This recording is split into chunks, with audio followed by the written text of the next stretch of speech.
So delighted you're on the team to be here and be part of the conversation. And even if you don't think of yourself as being on the team, if you're listening, brain cells are firing in you. Brain cells are building in you.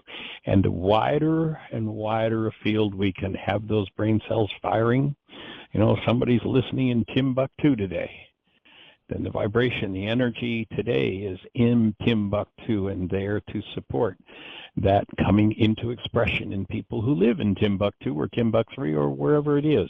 I talked last week about the fact that if you do a little research about patents, you'll find that totally, completely revolutionary, unheard of, unseen, unthought of inventions have appeared in several places on the planet simultaneously, literally patented the same day. Ideas that people who have never communicated with each other, never heard of each other, never seen each other, each one, you know, somebody in Italy and somebody in Brazil and somebody in, you know, Timbuktu patents their invention the same day, the same invention.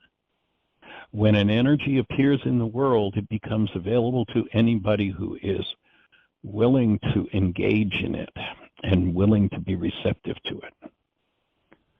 So, well, sometimes it seems futile. I've had people say, Michael, why do you know, we're not traveling now, but when we traveled, it's, why do you spend 30 weeks on the road and you go week after week after week to city after city after city? And Michael, I was at one of your workshops, you know, 6 months ago, and you had 12 people there.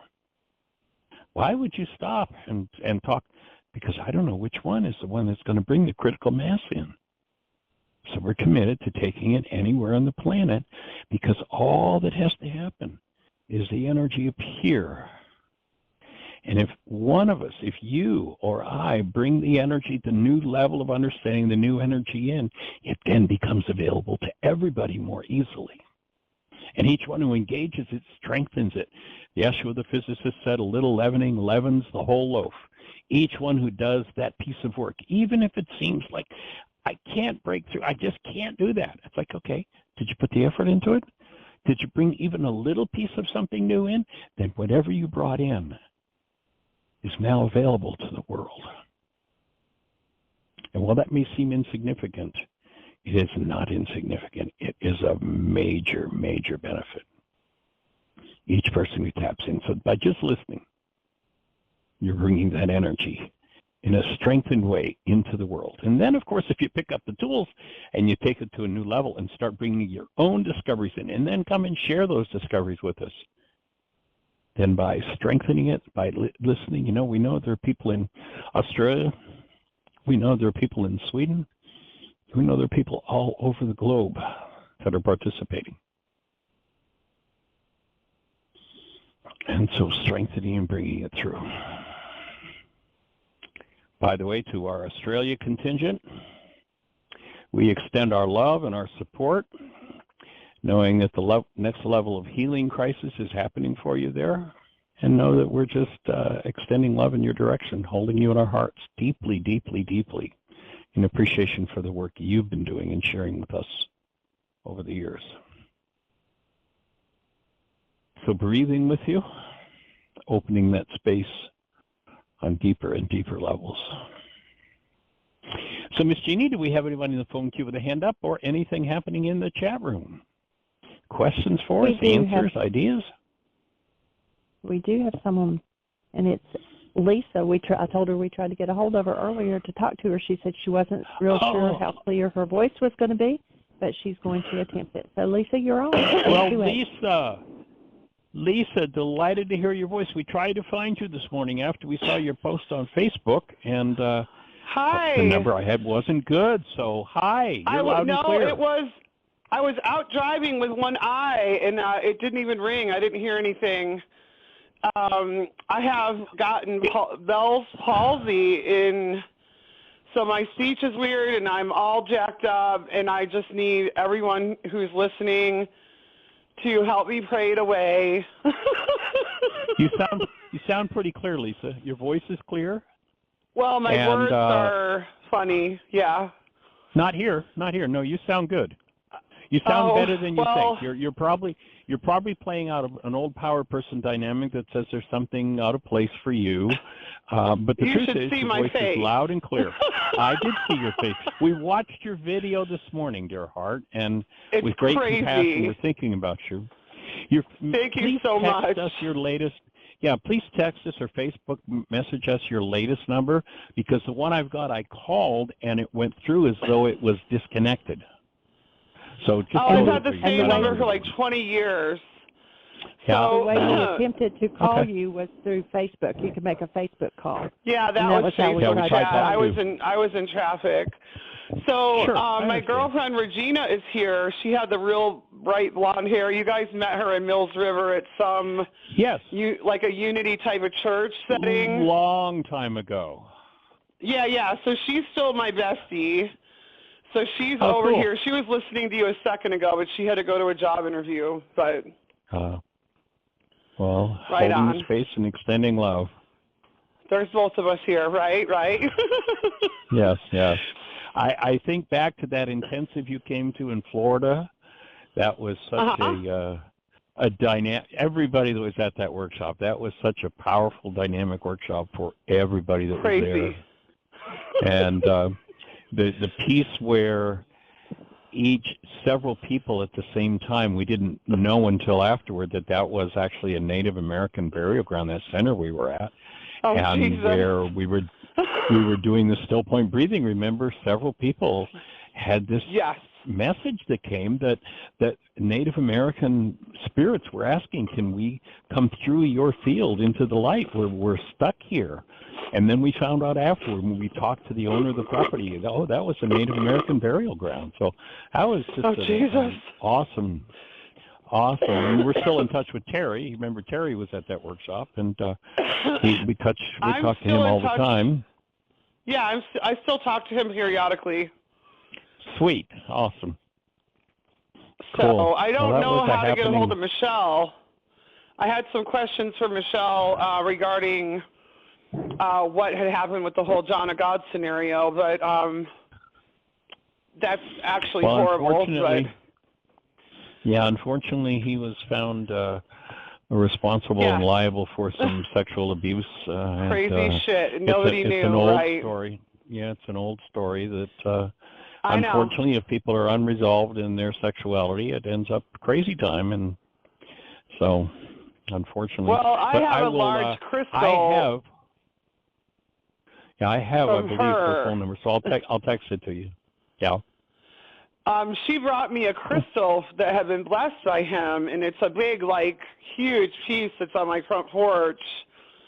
And I thought I should have thrown it in a creek somewhere or something, and then a healer friend of mine told me that the crystal wants to stay with me and that I should just neutralize it somehow. But Michelle was bringing home these huge suitcases of crystals that have been blessed by him. And it's like a 5-pound piece. It's like the size of a bowling ball. And it's on my front porch still. So it was, I don't know what to think about that, but. Well, and because there was that anomaly going on in crazy time in his field doesn't mean that there weren't other areas where he was on track. And, I think he's a lot of awesome work. And like everyone, who among us is perfect? Who among us does not have energetic patterns of insanity in us? I certainly won't say that I don't have any. Been working through them as best of my ability, but, that's what we are all here to do. Well, I have never sat alone for almost 4 years. You guys have never seen me do that. And you've been out there. I am breaking patterns a lot as far as ignoring red flags and not have any discernment with my partners. And I've come a long way with my self-worth, and I am so paying attention. What I would call deadly lonely, where I just need somebody to hold me or something, but I'm really, really, really super lonely, but I'm not going to take any more trashy situations. You know what I mean? Good for you. So 2 thoughts in that regard is, one, You can be totally, completely, 1,000% alone and never be lonely. Lonely is a construct of the mind. I support you digging out the worksheets and forgiving your mind's capacity. Let me tell support you forgiving. I support you. Hold on for a second. I support you being able to forgive your mind's capacity to produce a reality called loneliness, and that in your alone time, you have that silence to take yourself to the next level. It's awesome. Okay. I have a worksheet in my hand. I want the original one that doesn't talk about the rose and the butterfly and all that stuff. The original, when I first met you, I've got little folders all over the house that have your stuff in it. And what I want to do is get back to the very first original one before it was modified. That's my favorite one. But I am going to do a worksheet on the website. What? There's like 20 different versions on the website. You can go out and pick out which one you like. The very first one from when I first met you guys. I'm going to do a worksheet on the Bell's palsy, okay? Mm-hmm. And I got it sitting here in my hand. The live, actual blank sheet. I don't think I want to even write on it. I think I will use a different piece of paper. But I have folders bouncing all over the house with all the different versions of the worksheet. So what is it impinged upon you energetically that has created this expression? Let me share a story. I have no idea. Woman, yeah, well, here, be with me. So back in my early work in Fort Lauderdale, 40 years ago, I worked with a woman who was in her 80s. And she had Bell's palsy. The Bell's palsy started when she was about 5 years of age. She was a healthy, totally normal little girl. And she and her mother were going on a train ride. And when they went to get on the train, a woman who had Bell's palsy was coming off the train, and this little 5-year-old was just terrified by the look of this woman with Bell's palsy. Okay. The woman left. She got on the train with her mother. I forget what their destination was, but by the time they got to their destination, the 5-year-old child had Bell's palsy. Oh, my God. An fear-based energetic pattern impacted her physiologically to such a degree that her body replicated what she had seen and what had brought up terror in her. So I just share that with you, that you might be able to, as you do this worksheet you're going to do, and collapse whatever the perception is around this, that you might be able to drop into what was the energy that impinged upon you that you need to embrace in a space of love and process out so that your tissue can be restored and your brain and body go back to normal. I was having some financial doom that morning, and I spazzed out a little bit about, like, a Cash App card and, like, thinking I wasn't going to be able to get the gas I needed in my car. And I had a little spaz attack that morning. And I let myself go into, like, a kind of a almost panic. I wouldn't call it a panic attack, but I did spaz out and get really stressed out that morning. So I do worksheets on that for starters then. What happened that morning, I do worksheets around every aspect of what that was about for you and see what opens and what you need to embrace, and make sure with each step and each aspect of that morning you look at that you keep your breath open and moving. Well, I was afraid to be embarrassed because I was going to the lake with my chiropractor, who is a very muscle-bound, sexy guy. He's married to a man, but I love looking at him. He's very beautiful. And I was embarrassed that I might have to hit him up for gas money, okay? And it's not normal for my chiropractor and I to go to the lake. So I was trying to make him think I was perfect and I was showing up crazy at the gas station because I didn't know if the money had transferred, and I was very embarrassed if I was going to have to hit him up for money. That's what got me so crazy, because I wanted to make an impression with him that I wasn't a screw-up, okay? Right. So it was just a stupid thing that I spazzed out over. I wanted him to cancel think, my need to appear to be perfect. Yes. I cancel my need for people to think I'm perfect. Yes. Yes. So it was all a root of embarrassment, which means I was scared he wasn't going to accept me if I showed up crazy without any gas when we were driving an hour and 20 minutes away. Right. So have you got a pen and paper? Not right this second. My dog is ready at the groomer, and they want me to pick her up, and I got to get out of here. All right. But well, let me just offer you a mind shifter, and I'll ask Jeanie if she'll write it down and send it to you, so you've got it to work with. Okay. So here's the mind shifter. I'm going to ask you to breathe as I share it, and then I'll ask Jeanie to write it down and put it in the notes and send it to you. So it's safe and healing for me to go out into the world with Bell's palsy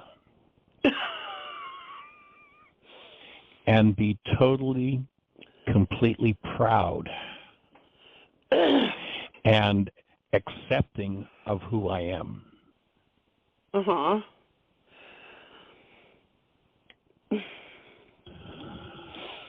Notice what that does with your breath. Yeah. So notice where in your body, right there, when you just did that catch, notice where in your body that catch was, physiologically. Probably my stomach. That's where you want to go. Okay, so that's where you want to go to clean up the energy. I want to tell you guys something crazy. I go to acupuncture. I go to a Taoist acupuncture student clinic. And right. They are calling this an injury that was caused by wind. They're saying it was a ceiling fan.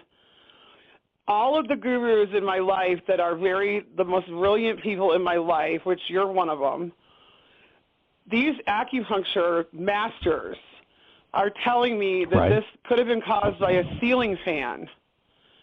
Have you heard of something so crazy that you're not supposed to have wind blowing on you when you're sleeping at night? Well, and remember that it it's all energy. They're calling it an energy of the wind, or an injury of wind. And when they needled my face, they put TENS units on the needles, and they said they were trying to take the wind out of my face. Isn't that crazy?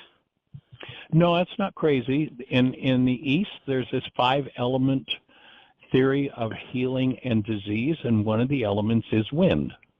Heat is another. So I'm full of wind. Whenever there is an excess or well, okay, we're going to keep a distance then. So I'm farting. LOL. So I'm farting, right?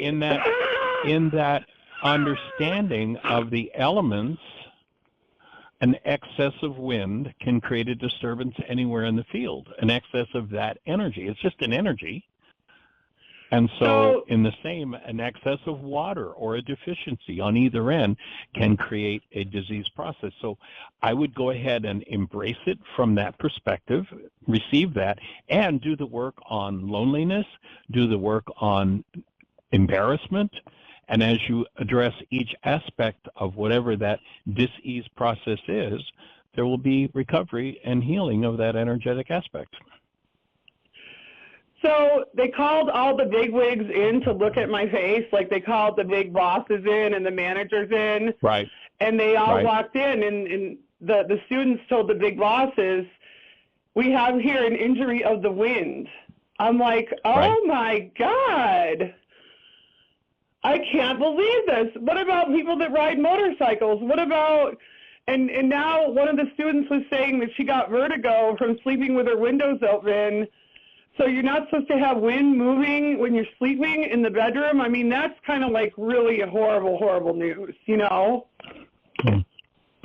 Well, I don't, my understanding would be a little different than that, so I'm not sure that's accurate, but where you're in balance, let's say that element in you is balanced, and then something comes in and impinges on it, you're open to that being impinged on, it can throw that out of balance. And that could be something like, a fan moving that energy. Now, that's in that 5-element theory. It's a different theory of medicine, and I've seen some powerful, and experienced personally some powerful, wonderful healing under that system of understanding. So not suggesting it's the end-all and be-all, but I certainly would embrace it, seeing as how you've got that input from experts in that arena, and do your work around it and work from every aspect that you can and clean it up. Be holy. Do it holistically, every aspect. Well, I don't really have a printer, but I am going to get your OG original gangster worksheet, okay? And anyway, I am so glad that you guys touched base to check on me. My dog is a senior citizen, and she's very nervous, and she's waiting at the edge of her seat for me to pick her up. Go for it. From her haircut. All right, dear heart. Well, she's a gorgeous poodle, and she was getting shaved. So I'm going to go handle my daughter, and then I will touch base with you guys again.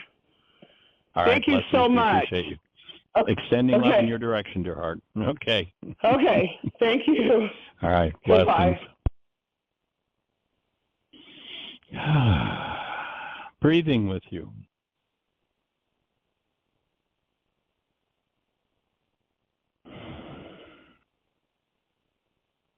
So inviting everybody to breathe with Lisa at this moment. It's a challenging manifestation of energy to process. So holding the space for you, Lisa.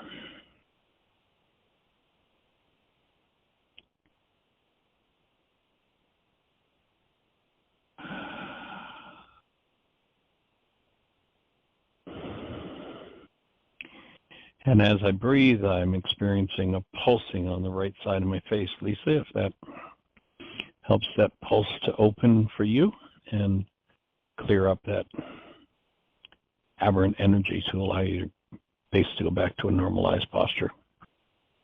Holding the space. And Miss Jeanie, do we have anybody else in the phone queue with a hand up or anything else happening in the chat room? No, well, I'm not sure if Doug lowered his hand and raised his hand. Let's check with him first, and then otherwise there's nobody with a hand up. And I was going to say let's read the last chapter of Michael Singer's book. So okay. Let's check with Doug. Well, let's say hi to Doug. Hello, young man. Did you press 1 again, or was your hand still up from Dr. Tim? Are you with us, Doug? Hello, Doug. How are you? Are you muted? Sometimes I am too. Yes, I was muted. Hi there. Can you hear me now? Okay, we got you. You're loud and clear. Welcome. How you be, sir? I'm fine. Well, good. I think my hand must have. I don't remember raising my hand, but that's all right. Well, you're here, so just supposed we'll to say be, hello at least. Yeah, that's great. Yeah, I just all I can say is there's just a lot of reorganizing and processing going on, and I'm in that journey. That's all. That's awesome. about all I know to say. Are you in St. Louis? Yeah. Yes. If I make a trip out to Heartland, are you likely to come down and join us for a bit to assist in some of what we're doing? You know, I thought about that. When you mentioned it. It's within the realm of possibility anyway. I'm going to be out of town the 7th through the 10th of August at least. But when do you have any? It won't be that soon. It won't be that soon. All right. No.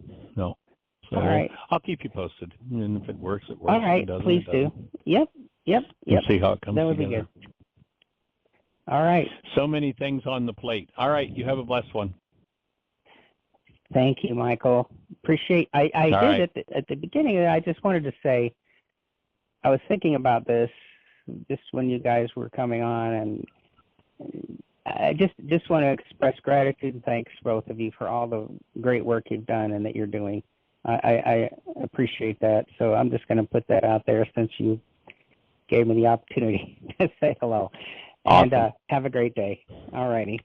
All right, blessings. Take care. Sure, bye. So, Miss Jeanie, it's in your court. Let's read Anything the in last the chat room? chapter. Let's go no, for it. we're not. There's, it's been several days since we've been reading from The Untethered Soul by Michael Singer, and this is actually the last chapter, chapter 19. It's called The Loving Eyes of God. How can anyone really know anything about God? We have so many teachings, so many concepts, so many views about God, but they've all been touched by people. In the end, it's amazing how much our ideas about God conform to the different cultures from which they come. Fortunately, deep within us, there is a direct connection to the divine. There is a part of our being that is beyond the personal self. You can consciously choose to identify with that part rather than the psyche or the body. When you do this, a natural transformation begins to take place within you. Over time, as you observe this transformation, you will see what it's like to be coming toward God. You actually begin to know what it feels like to be moving in the direction of spirit. The changes you see within you are reflective of the force that you're approaching. Just as rain makes you wet and the fire makes you warm, so you can know the nature of God by looking into the mirror of your transformed self. This is not a philosophy, it is a direct experience. Spiritual growth can be experienced just like anything else. You may have experienced a time in your life when you felt a lot of negativity, anger, and resentment. You know how that feels, and you know how you feel toward others when you're feeling that way. You know how your heart feels. You know what your thoughts and actions are like. You know that space. It's not philosophy, it's a direct experience. If you grow past that part of you, over time you will actually drift away from the feelings of tension and anxiety. The entire cloud of lower vibrations will appear further and further away from where you sit inside. The cloud may still be there, but if you don't identify with it or hold on to it, it can no longer hold on to you. As you release the lower vibrations, you naturally stop thinking they're you or that there's anything you have to do about them. As you let go of them, your spirit drifts upward.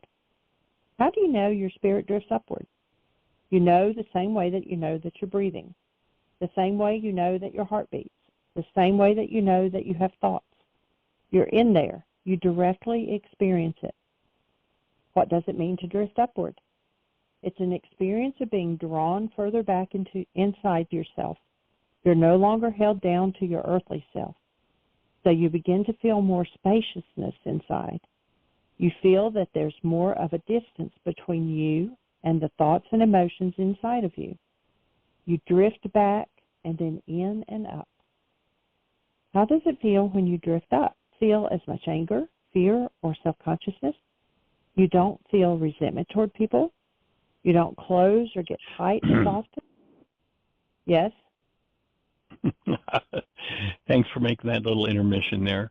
I just want to put out a thought that rather than distance between those parts of our minds, as though we're going to separate from them, what we really want to do is create a connectedness with those parts of our mind, an openness to those parts of our mind, and an ability to embrace those parts of our mind that hold fear, trauma, rage, guilt, grief, pain, or what have you. So my take would be it's kind of the opposite of that expression, that I want to find in me whatever energetic pattern could distort my physiology ultimately, and ultimately cause death.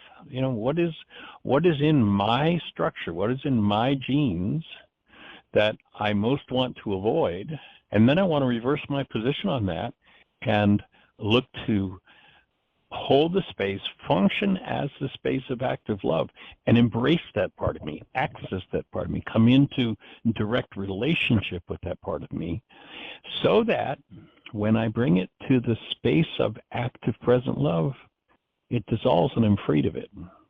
So we're not looking to create distance from the untoward parts of our genes, our own minds, our own lives, our own traumas. Rather, we're looking to do the exact opposite, to go headlong into them, staying connected to the healing presence and healing power of active love. And, let's throw out the word God here.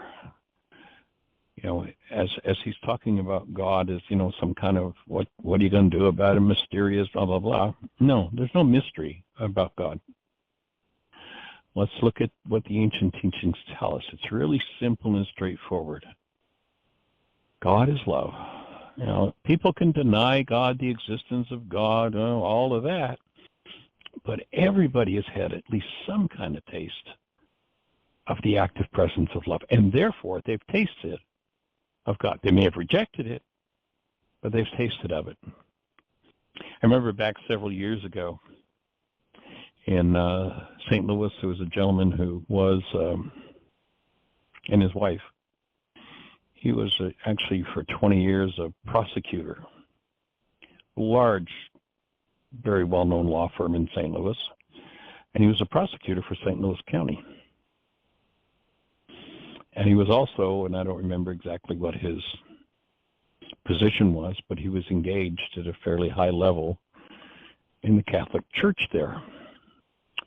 And he and his wife brought two archbishops from the Catholic Church into one of my workshops.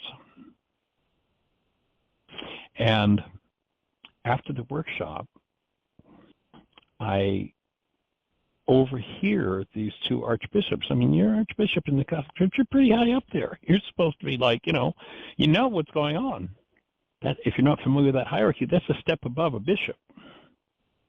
And it's just one step below, being able to be, put forward as a candidate to become the next pope.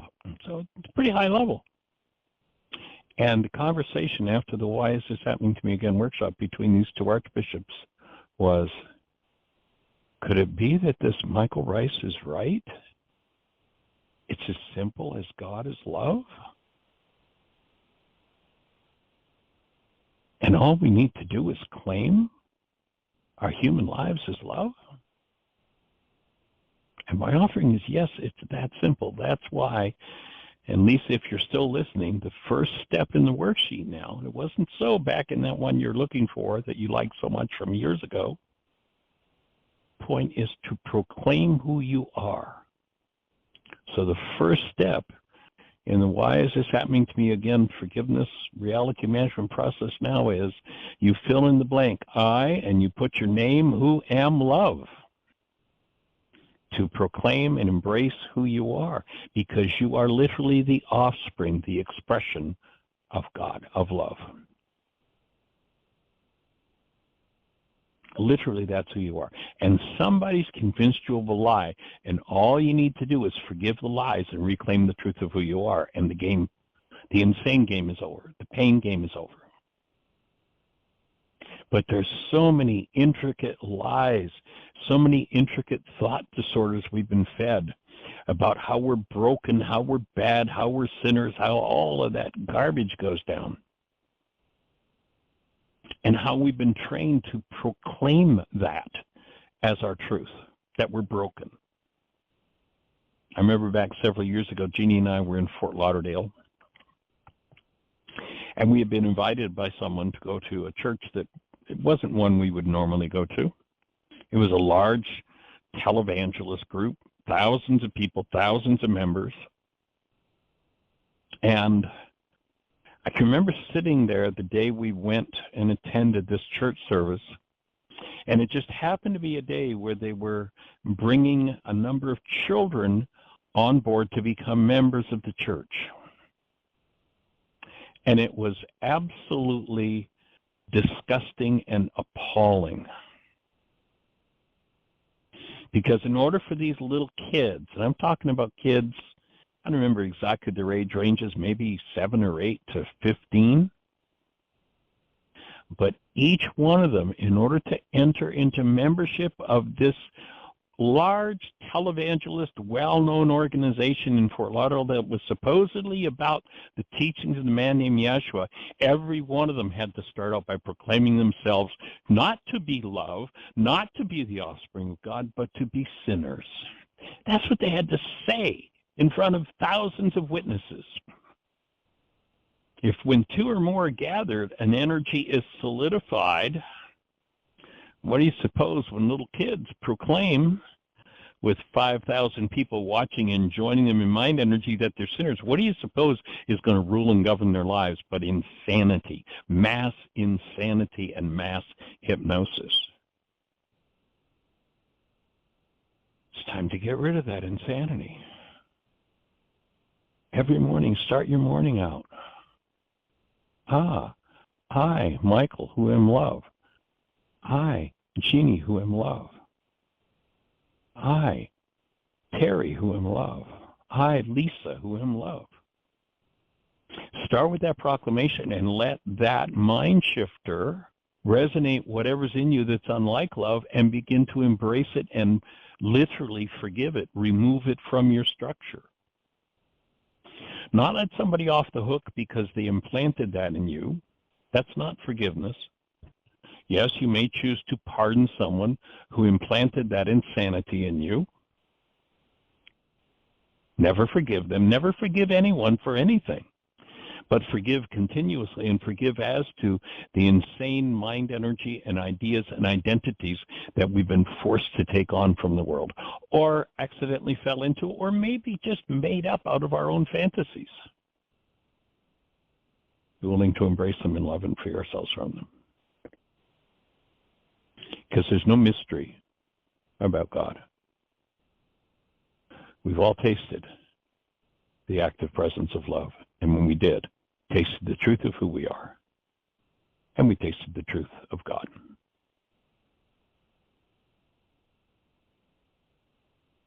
Now, there's no power in that for those who are power hungry and want to control others.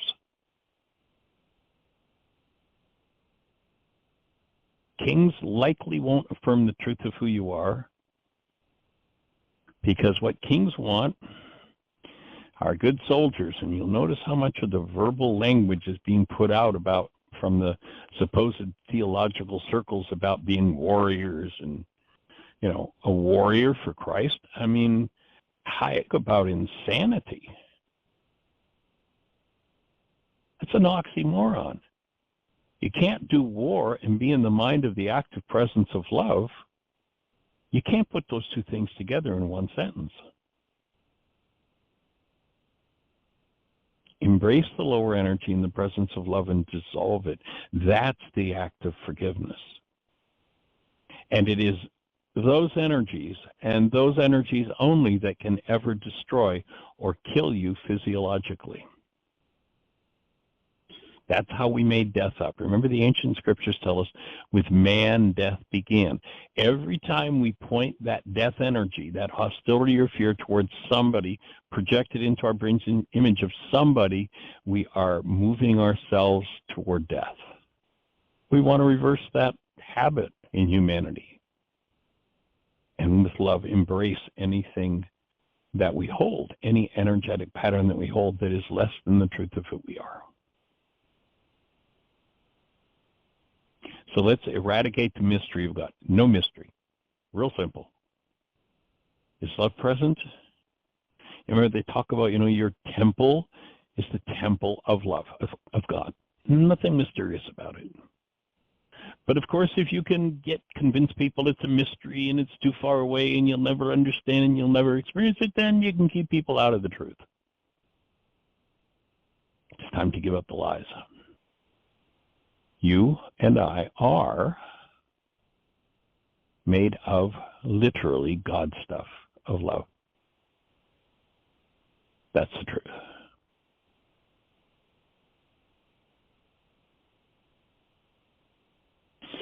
So just a few thoughts to inject there, sweetie.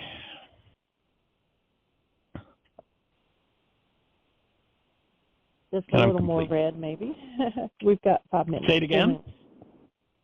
We have 4 minutes, so I can get a little more red. Go for it. So things still happen. Unless somebody that you has a don't thought want for us and wants to put up a hand. Anybody out there with the thought? Push one. Okay, let's go for it. Okay. Things still happen that you don't want to happen, but they don't seem to touch you as much. You can't reach back to where you are because you've drifted behind the part of you that reacts to things. Go ahead. I don't have a thought. Go for it. Oh, okay. Usually when you make those noises, you want to say something. Okay. All right. These are actual experiences, not merely something you were told about.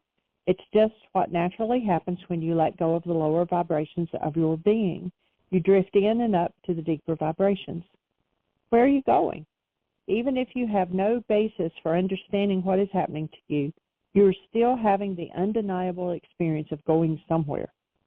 What you begin to feel is that you're going into your spiritual being.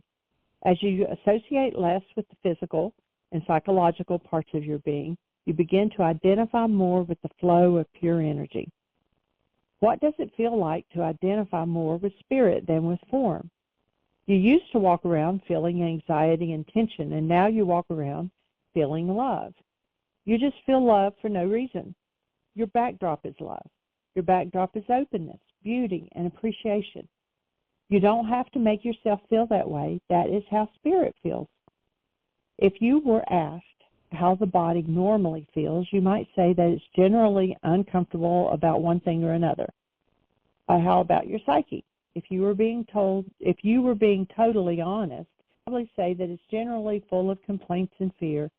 Well, how does spirit normally feel? The truth is, it always feels good. It always feels high. It always feels open and always feels light. Because of this, you naturally begin to center more and more on the spiritual part of your being. You do this not by reaching for spirit, but by letting go of the rest. There really is no other way. The personal self cannot touch spirit. You must release the personal self. As you release it, you drift back. As you go further back, you get higher. You get higher in vibration and higher in the amount of love and lightness that you feel. You just begin to soar. This happens as an ever-increasing continuous progression. As you let go and willingly release the physical, emotional, and mental aspects of your being, spirit becomes your state. Claim to understand what is happening to you. You just know that as you go further and further back, it gets more and more beautiful. You naturally begin to experience the vibrations that were described by the great saints and sages of different traditions. You realize that you, too, can have deep spiritual experiences and be in the spirit on the Lord's day. But ultimately, how do you really know anything about God? How can you ever know about what is beyond you? You know because those who have gone beyond have come back and said to the spirit you're experiencing is the doorway to God. When they let go of the lower aspects of their being, they experience just what you're experiencing. They felt tremendous love, light, spirit, waking up inside of them. They felt that nothing could come in through their senses that was higher than what was already going on inside. They drifted further and further back and got higher and higher. And then one day, all of a sudden, there was no sense of I anymore. There was no sense of a separateness experiencing the love and light. There was only the ultimate expansiveness of their sense of self merging into the love and light, like a single drop of water merging into the ocean. And I'll stop there.